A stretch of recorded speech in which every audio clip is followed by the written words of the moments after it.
کہ عالمی دہشت گرد امریکہ دہشت گرد اسلام نہیں، ظلم و ستم میں اس سے زیادہ بڑھ کر کوئی بدنام نہیں۔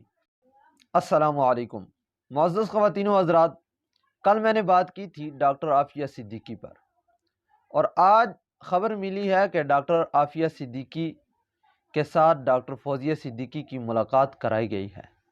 لیکن جس طریقے سے ملاقات کرائی گئی ہے اس پر مجھے بہت تعجب ہوا ہے، بلکہ اہل دانش اور اہل دل کو بھی بہت اس پر دکھ بھی ہوا ہے، اور انہوں نے اس کا اظہار بھی کیا ہے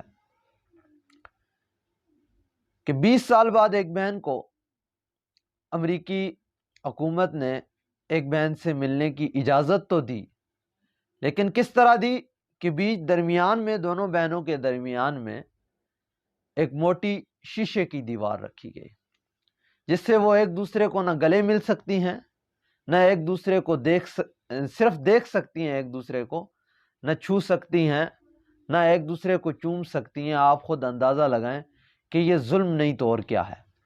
اب کہاں گئے وہ سارے ادارے جو عورتوں کے حقوق پر آوازیں اٹھاتے تھے؟ یہاں پر آپ کو کوئی بھی نظر نہیں آئے گا۔ جہاں پر بے حیائی پھیلانی ہوگی عورت کے نام پر انہوں نے، وہاں پر یہ سارے نظر آ جاتے ہیں آپ کو۔ لیکن جہاں پر عورت کے حقوق کی بات ہو، عورت کے حق کی بات ہو، آیا کہ یہ دو بہنوں کا حق نہیں ہے کہ وہ دونوں اگر 20 سال بعد آپ ان کو ملوا رہے ہیں تو وہ دونوں ایک دوسرے کے ساتھ مل سکیں، اور پھر اس کے بعد آپ ڈاکٹر عافیہ صدیقی سے اس کے بچوں کے بارے میں بات نہیں کر سکتے؟ طرح طرح کی قیدیں لگائیں گی۔ تقریباً یہ 2 گھنٹے کی ان سے ملاقات ہوئی، مجھے یہی خبر ملی ہے، باقی واللہ عالم۔ لیکن اس دوران بہت ساری بندشیں اور پابندیاں ان پر لگائی گئیں کہ اس طرح سے آپ بات کر سکتے ہیں، اس طرح سے آپ بات کر سکتے ہیں۔ تو اس سے آپ کے سامنے ایک امریکہ کا مکروہ چہرہ واضح نظر آ رہا ہے۔ کیا آپ اسے بخوبی اندازہ کریں کہ یہ کس حد تک انسانیت کے علمدار ہیں اور کس حد تک منافق اور ذلیل قوم ہے یہ۔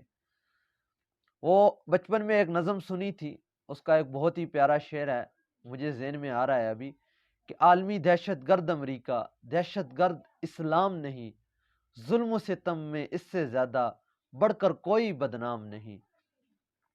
یقین جانیں بالکل عین صورتحال بالکل اسی شعر کے عین مطابق ہے۔ جہاں پر بھی آپ دیکھیں امریکہ نے ظلم کیا ہے، لیکن پھر بھی خود کو پارسا اچھا نیک ثابت کرنے کی پوری کوشش کرتا ہے۔ زیادہ سے زیادہ ڈاکٹر عافیہ صدیقی کے بارے میں دعا کریں، اللہ تعالیٰ انہیں جلد از جلد وطن عزیز میں واپس لائے، اور جو حضرات اس میں ان کی معاونت کر رہے ہیں اللہ تعالیٰ ان کی مدد فرمائے۔